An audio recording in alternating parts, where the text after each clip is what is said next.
The prisoner of Akka. Sheikh Mahmud walked north along the streets of Akka with a determined stride. A gentle sea breeze off the Mediterranean ruffed his white beard and his long black abba. But the sheikh was too angry to notice.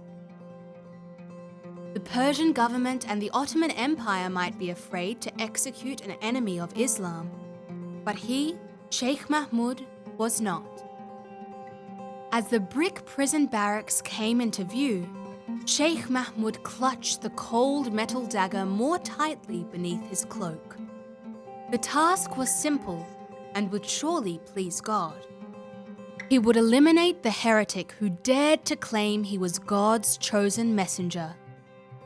"Tell the prisoner I wish to see him," Sheikh Mahmud told the guards at the prison gate. Although the prisoner was not allowed visitors, the guards obeyed, for the sheikh was a highly respected Muslim teacher and leader in Akka. The guards delivered the sheikh's message, but the prisoner answered calmly. "Tell him to cast away the weapon, and then he may come in."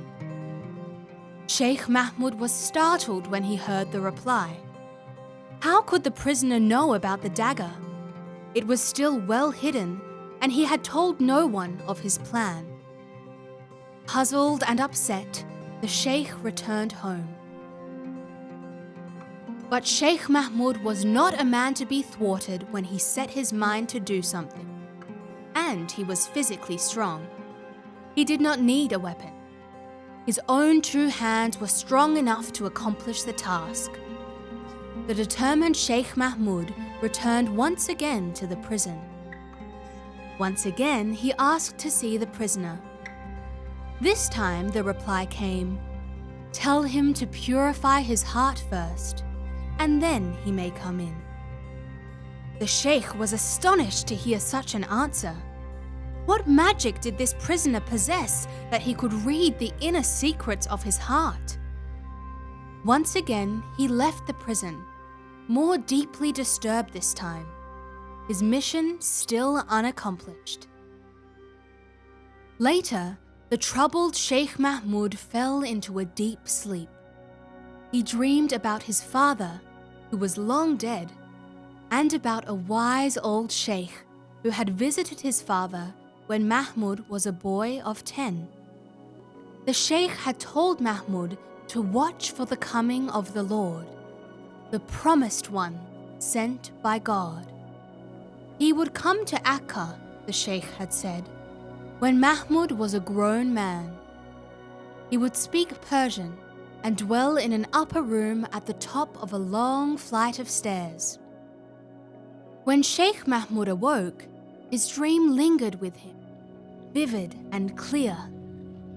As he pondered the words of the wise old sheikh, questions deep within him and long forgotten began to stir. Sheikh Mahmud decided to return once more to the prison gate. Again, he took no weapon, but this time the malice in his heart had given way to a new desire, a deep longing to discover the truth.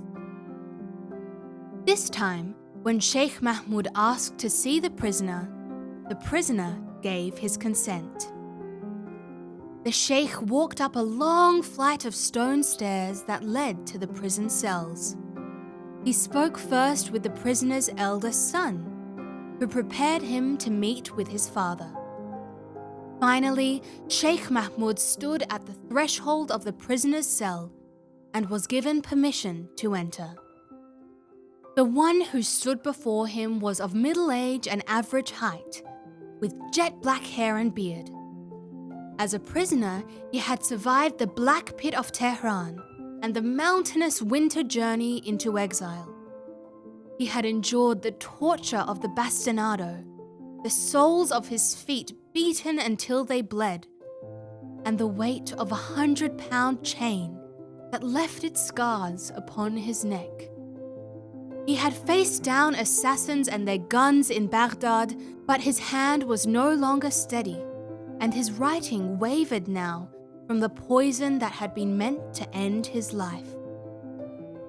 Sheikh Mahmud did not know about all these things, but one thing he realized at once. The prisoner was not at all what he had imagined him to be. When he moved, it was with a natural grace and majesty that made Sheikh Mahmud feel like a humble subject in the presence of his king. When he spoke with the assurance of a king and more, with a love that penetrated every word. This was the one called Baha'u'llah, the glory of God. From his first moment in Baha'u'llah's presence, Sheikh Mahmud felt the power and majesty of the messenger of God. The Sheikh could scarcely look upon Baha'u'llah's face, so radiant did it shine with the light of his spirit. Here was a splendor that needed no royal robes or trumpets to herald it. Here was a majesty that belonged to no one else on earth. The Sheikh's own position as a respected religious leader paled, all at once, to insignificance. Moved by a deep sense of reverence and a joy that flooded his being, Sheikh Mahmud lay face down, prostrate at the feet of Baha'u'llah. How else could he express the feelings that overwhelmed him? The awe and wonder and gratitude?